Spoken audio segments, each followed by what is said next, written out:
안녕하세요. 여러분의 경제적 자유를 응원하는 노박사입니다. 여러분, 트럼프가 또 한 번 판을 흔들었습니다. 중국산 제품에 최대 245%의 관세를 부과했죠.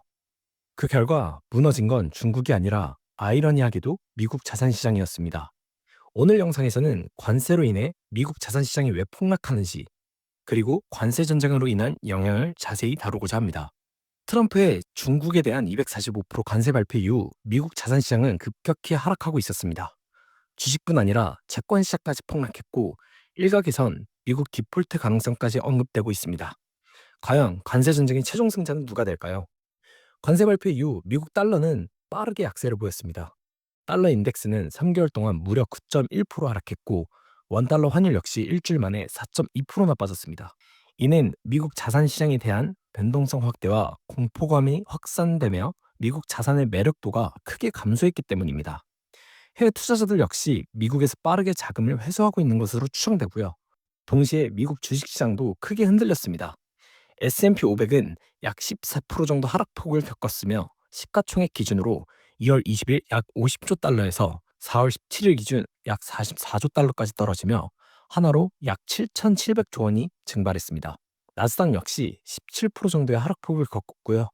증발된 S&P 500 시총 금액은 한국 코스피 시가총액의 약 4배에 달하는 규모이고 한국 GDP의 3배 정도 가까운 수치입니다. 매우 충격적인 하락폭이죠. 그리고 채권 시장 역시 안전하지 않았습니다. 10년물 미국 국채 금리는 4월 7일 3.9% 수준에서 단 4일 만에 60bp 이상 상승하며 4.5% 수준으로 급등했습니다. 해당 시장 금리 급등은 채권 가격을 약 5% 가까이 하락시켰습니다. 이건 단순한 가격 하락이 아니라 미국 자산시장 전반에 대한 자금 이탈의 징조이기도 합니다. 통상적으로 미국 위험자산인 주식시장이 하락하면 반대급부로 안전자산인 채권시장으로 자금이 쏠리는데 이례적으로 주식과 채권 모두 함께 폭락하는 모습을 보였습니다. 주식시장 하락의 주된 원인은 두 가지가 있습니다. 첫 번째 이유는 관세 정책으로 인한 AI와 반도체 부문 실적 악화에 대한 우려, 두 번째는 인플레이션 압박에 따라 낮아진 금리 인하 가능성. 이 두 가지 주된 원인으로 주가가 무너졌습니다. 좀 더 자세히 살펴보면 트럼프의 중국 수출 제재에 따라 AI의 선두주자인 엔비디아는 직접적인 타격을 받았습니다. 중국에 대한 고사양 칩 수출은 2023년도부터 꾸준히 규제가 도입되어 왔습니다. 거기에 추가적으로 이번엔 저사양 칩인 H20에 대한 수출까지 금지되며 중국향 매출이 55억 달러 수준 정도가 감소할 것으로 예상되고 있습니다. 사실 이 수치는 2024년 기준 엔비디아 전체 매출액의 5% 정도 수준으로 아주 미미합니다. 그렇다면 엔비디아 주가 하락은 도대체 왜 시작된 걸까요? 2024년 12월 당시 딥시크가 엔비디아의 고사양 칩을 6만 개나 확보하고 있었던 것에 대해 미국 정부가 매우 강한 분노와 반발심을 보이면서 이 부분에 대한 조사를 시작했고요. 이런 조사 시작과 함께 엔비디아 주가는 빠르게 하락된 것으로 보이고요. 이런 규제 내용을 보더라도 현재 딥시크에 민감한 미국 입장에선 해당 이슈가 논란이 될 수밖에 없는 상황입니다. 엔비디아 측에서도 미 정부 규정을 철저히 준수하고 있다고 밝히는 것만 봐도 해당 내용이 엔비디아 측엔 큰 타격이 된 것 같습니다. 그 다음으로 중국 관련 AI에 대한 실적과 논란을 떠나 관세 불확실성으로 인해 현재 ASML의 순예약, 즉 주문이 크게 줄어들었습니다. 이에 따라 매출 역시 함께 감소했고요. 수준은 24년 4분기 71억 달러 수준에서 25년 1분기 39억 달러 수준으로 44% 정도 크게 축소됐습니다. 또한 시장 컨센서스인 48억 달러보다 18.5% 정도 낮게 수주되며 주가 하락을 야기했습니다. ASML은 반도체 생산 장비를 만드는 곳인데 관세 불확실성이 확대됨에 따라 고객사들이 반도체 생산이나 반도체 투자에 대한 결정을 지연하고 있어 이 수주가 하락된 주 원인으로 보입니다. 관세로 인한 충격은 엔비디아 조사 발표 시점과 ASML 실적 발표 시점으로부터 각각 10% 그리고 7% 수준의 하락폭을 보였습니다. 설상가상으로 파월 의장의 매파적 발언으로 인해 시작 폭락이 야기됐습니다. 단 한 번도 관세로 인한 인플레이션 영향을 언급하지 않았던 파월 의장이 처음으로 관세로 인해 단기적 인플레이션 상승 가능성이 높다고 시인했습니다. 연준의 이중 목표인 물가 안정과 고용 극대화 두 가지 모두를 달성할 수 없을 것이라는 가능성을 시사함과 동시에 금리 인하는 당장 급하게 하지 않겠다라고 발언했습니다. 관세로 인한 인플레이션을 가능성을 시인한 점과 더불어 펄은 최대 고용보다는 물가 안정에 힘을 줄 것이라고 말했던 점, 여기에 금리 인하도 급하게 하지 않는다고 얘기하며 시장에 큰 실망감을 유발했습니다. 거기에 페드 풋에 대한 질문에는 노라고 단호하게 답변했습니다.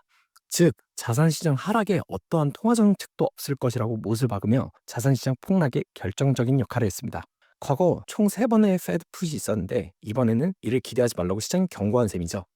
관세 정책에 따른 실적 악화, 인플레이션 압박으로 인한 금리 인하 가능성이 낮아지며 주가는 빠지고 금리는 오르자 글로벌 투자자들의 대규모 이탈이 일어나며 달러 지수 역시 폭락하게 됐습니다.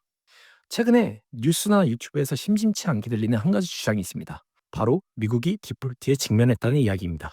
지금 미국 국가부채 수준이 36조를 돌파해 국가부채 상한선에 도달했고 평균 이자율 역시 과거 대비 약 2배 이상의 비용 증가가 발생하게 되어 미국 정부 재정 수지에 심각한 적자를 발생시키고 있는 상황입니다. 그리고 또 하나의 큰 이슈가 있습니다. 미국 관세 보복의 일환으로 중국과 일본이 미국 국채를 대규모로 매도하여서 시장 금리를 급등시켰다는 음모론입니다. 이에 대한 배경을 잠시 설명드리자면 지난달 27일부터 4월 4일까지 안전자산에 대한 선호 심리가 강해지면서 미국 국채 금리가 떨어지던 상황이었습니다.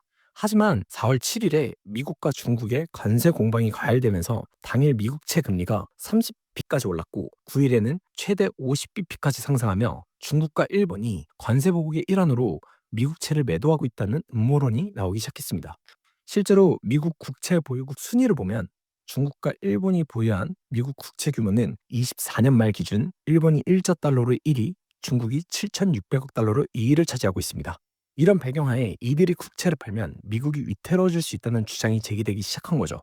하지만 최근 발표된 미국 재무 TIC 데이터를 보면 두 나라의 미국 국채 보유량은 24년 12월 대비 25년 2월까지 늘어난 것을 확인할 수 있습니다. 사실 이 자료 자체가 시차가 좀 있어서 해당 부분이 사실인지의 여부는 좀 더 시간을 두고 지켜봐야 합니다. 하지만 제가 생각했을 때 시장 금리 급등의 주요 원인은 다른 곳에 있습니다. 이 주요 원인을 말씀드리기 전에 지금 추가적으로 나오는 얘기가 미국 디폴트 이슈가 불거지는 상황 속에서 미국 은행들 역시 위기에 직면했다는 주장인데요. 국채금리 급등으로 미국 은행들이 보유한 채권의 평가 손실이 폭발적으로 증가했습니다. BOA의 손실은 약 156조 원 수준이고 미국 전체 은행 손실은 24년 4분기 기준 680조 원에 달해서 더 큰 평가 손실을 봤을 가능성이 높습니다. 그렇다면 미국의 관세 정책으로 시작된 폭풍으로 인해서 미국의 디폴트가 선언될까요? 저는 사실 이 가능성을 제로라고 보고 있고 논쟁 가치도 없는 음모론이라고 생각합니다. 은행들도 위기에 직면한 상황이라고 보기는 어렵습니다. 왜냐하면 보유한 채권의 평가 가치 하락으로 어떻게 보면 손실을 보고 있다고 볼 수도 있지만 이건 실현이 되지 않은 미실현 손실일 뿐이고 팔지 않는 한 손실이 확정되지 않으며 만기까지 보유하면 원금도 모두 돌려받게 됩니다. 또한 많은 사람이 주목한 부분이 중국과 일본이 미국 국채를 가장 많이 들고 있는 1, 2위 국가라는 점인데 이 두 나라가 보유한 국채는 미국 전체 국채의 단 5% 수준에 불과합니다. 사실상 일시적인 타격을 줄 수 있겠지만 굳이 그렇게 할까요?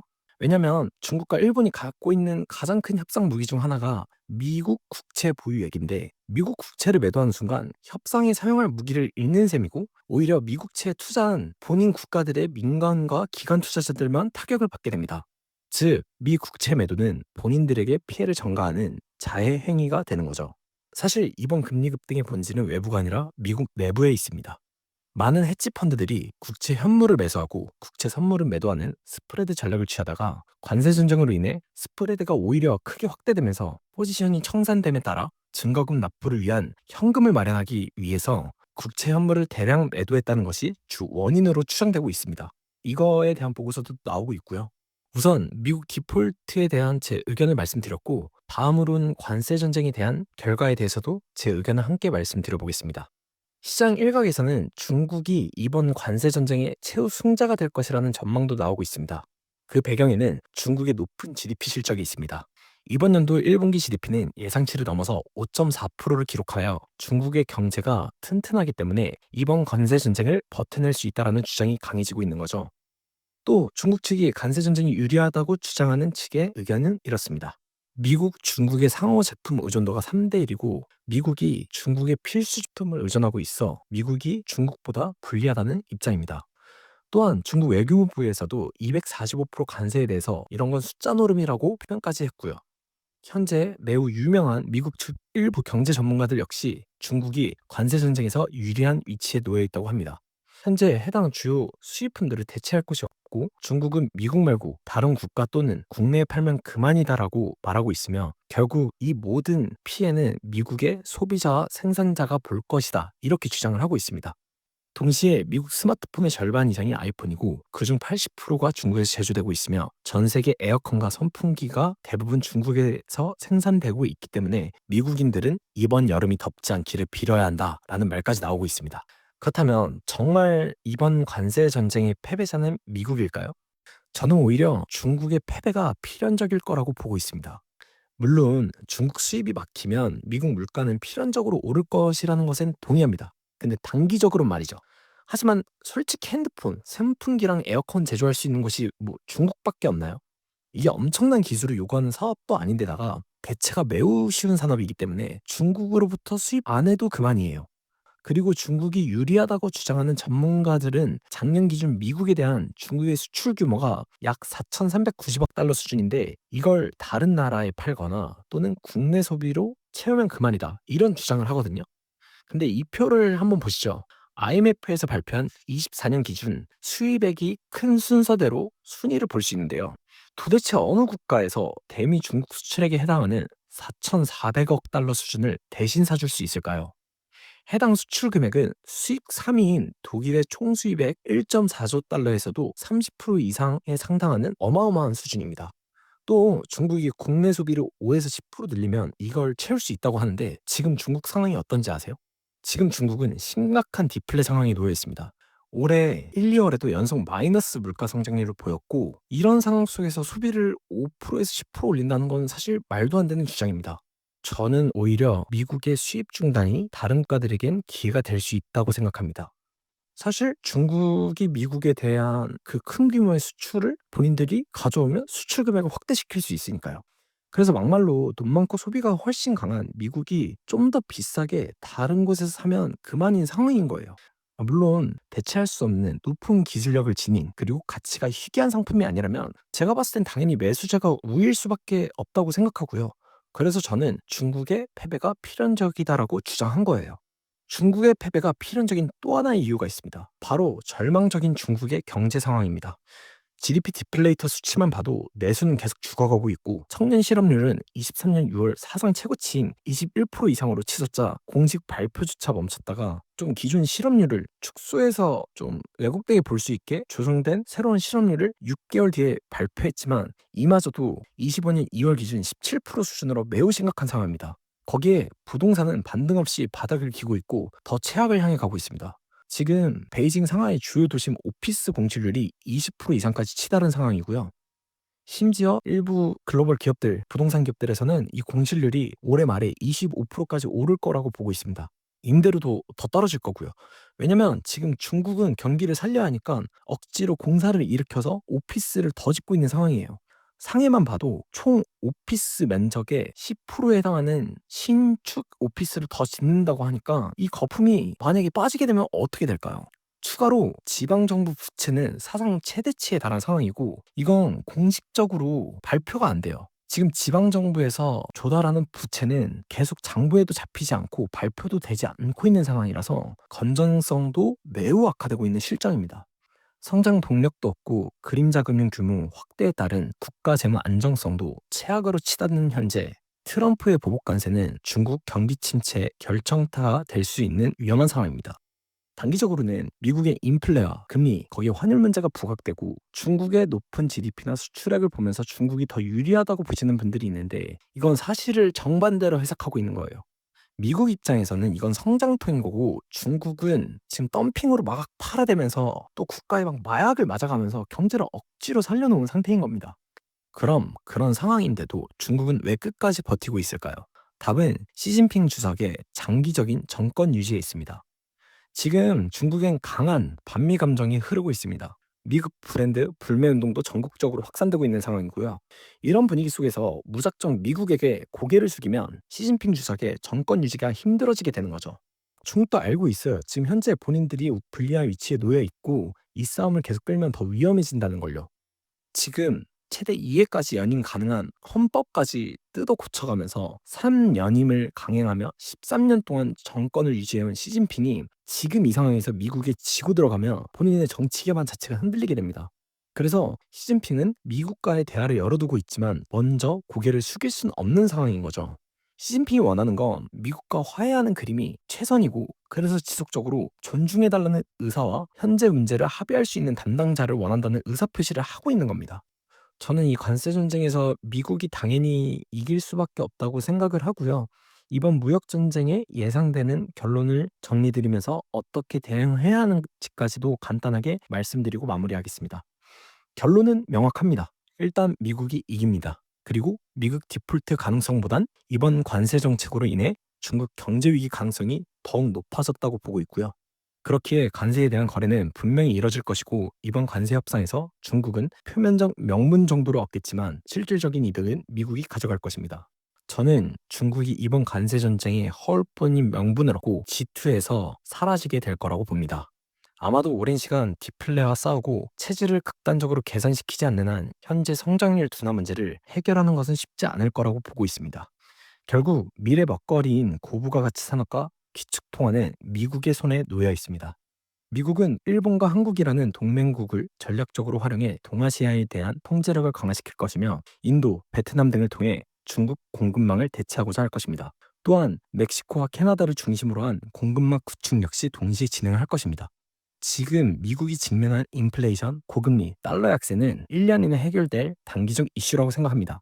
그렇기에 현재 미국 자산 급락은 위기가 아니라 기회일 수 있다는 점을 우리는 정확히 알아야 합니다.